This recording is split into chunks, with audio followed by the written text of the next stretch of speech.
Hi and welcome to the podcast. My name is Erin and this is Leigh. Hello everybody.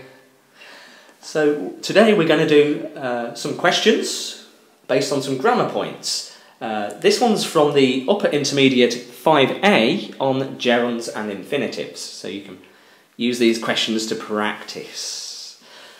So what question could I ask you then?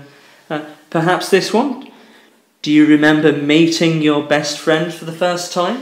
Yes, I do remember meeting my best friend for the first time. It was at university in first year. I was really nervous and really shy, and I hadn't spoken to anybody. And I saw her stood outside our lecture room, and it was just her. And I thought, my challenge for the day is that I will go and say hello to somebody. And it was her. I saw her and I thought, okay, I will go and say hello to her. Went, and that was that. That's it. The relationships went from there. Yeah, exactly. So it's just the choices you make in a moment. It could have been anybody. Yeah, it could have been absolutely anybody, but it ended up being Pam. Yeah. Okay. So Leigh, would you agree to look after a friend's dog for the weekend? Ooh, dogs. Not too keen on dogs. Oh, really? No, but it's like, what do you do with a dog? Because you have to go out, don't you? Yeah, you have to go out. Of course. There's lots of things you can do. An excuse for me to get out of the house, perhaps. Yeah. So why not? A change of lifestyle for a couple of days. Yeah. So what about you? Would you do that? I would definitely say yes. Oh yeah, absolutely. I love dogs. I would say you're I would like my own dog person. Yeah, so you could take the dog. Take the dog.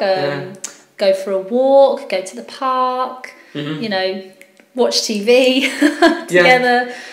Just have a little companion. Really. Yeah, because you interact, don't you? It's not just let's do this. They full of love and affection. Yeah, full of love, full of affection, unconditional love. Unconditional love. And hunger as well. Lots of food. So, what else could I ask you? Have you ever tried something but then given up on it? Oh, have I ever tried something and then given up on it? Oh, I tried to learn guitar when I was about 15.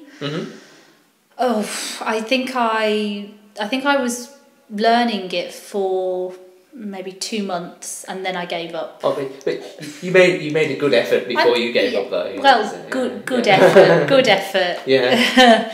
Probably not a good effort, quote really. Unquote, good effort. But maybe you didn't get the sense it was for you. Yeah. Try something else. Yeah, maybe a different instrument. Oh, I think instruments are just not for me. All of them, that's it. All of them. That was it. Yeah, because I mean, they say everyone can play the guitar, but not necessarily. No. Nor would people might not necessarily want to either. That's it. But what about you, Leigh? Have you ever tried to learn something but then given up? Well, I think probably when I was in England, I had a Cuban friend and he did salsa classes. Oh. So he kind of convinced me to go along to his groups. Yeah. And I love the music, but it's that dancing is not for me. No. I'm very clumsy physically, so but I was just very uncomfortable following steps because the English way of doing it's more just kind of listen to the music and lose control. That's the English style of dancing if you go to a concert or something. But the idea of actually structured dancing was going somewhere specifically to dance in a particular way. That's it. But the way he moved, it was like, wow, my body just doesn't respond like that. I'm just not kinesthetic at all, unfortunately. No.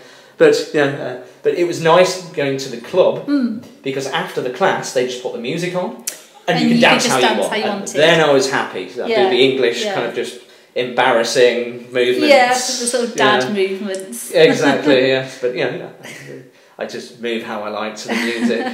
Yes.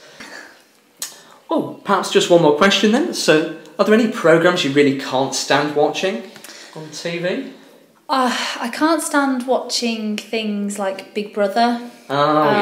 These reality shows, X Factor, Britain's Got Talent. I think they're awful. I think they're awful. It sounds quite insecure, doesn't it? Britain's Got Talent. Obviously, there's talented people everywhere. Exactly. We're famous for our acting abilities. We don't need to prove it anymore. Yeah, that's it. That's the thing. But if it gives an opportunity to somebody, but you know, I don't know.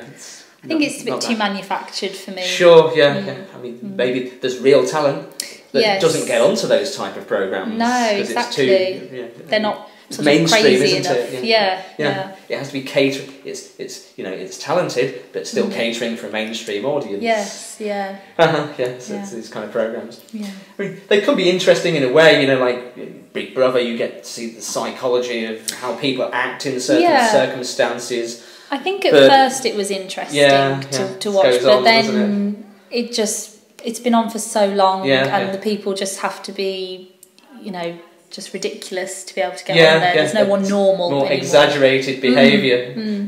But it's like you know, like I've got an idea of who I am, and I'm going to show the public that. Yeah, it's more a performance than authentic people. It's how are you really when there's no cameras? Yes, Maybe they should do it in secret and see how they behave.